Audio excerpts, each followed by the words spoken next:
তোমার জন্য এই যে চিকেনটা কাটা হচ্ছে, দেখছো?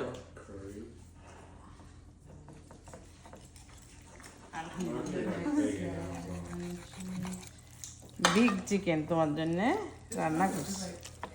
আমরা যে নিজেরাই মেহমান, তাই না আব্বু? এই যে এটা নাও তুমি।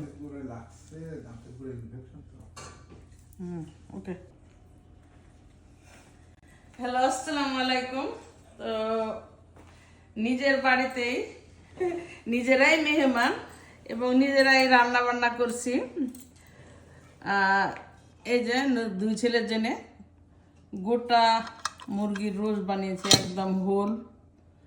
এখানে লেগ থাই রোস্ট করছি,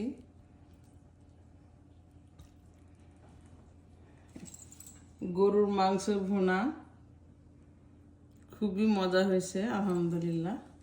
আজকে আমি অবশ্য বাসমতি রাইস রান্না করছি, কারণ বাসমতি রাইস অনেক দিন করা হয়নি।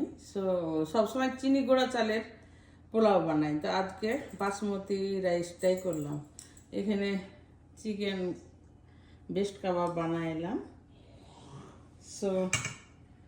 সিম্পল বাট খাবারগুলো খুবই মাশাআল্লাহ ইয়ামি হয়েছে। কাল থেকে এসে রান্না বান্না করলাম, তো এখন আমরা খাবো। নিজের বাড়িতে নিজেরাই মেহমান, অন্য কেউ মেহমান আসেনি, আমরাই।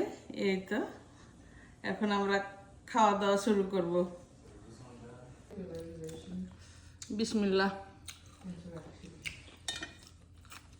গাছে মরিচ,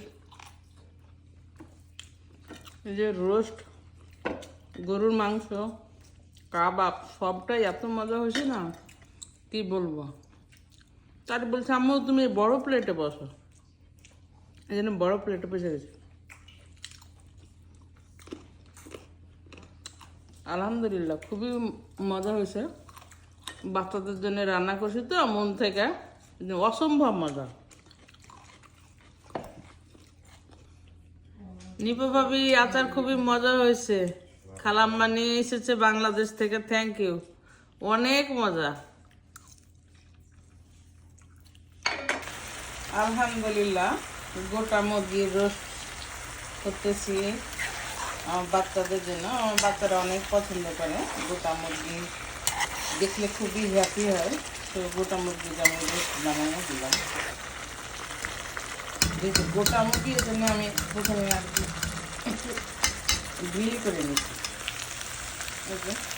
এক জায়গাতে আটলো না, এই জন্য এখানে লেগ থাই আর এখানে গোটা মুরগি, খুব সুন্দর একটা গ্রাম বের হচ্ছে তাই হিসাবে। এই যে পোলাওটা হয়ে গেল। আজকে বাসমতি চাউলের পোলাও করলাম অনেক দিন পরে। সবসময় চিনি গুঁড়া চালেরই পোলাও করা হয়।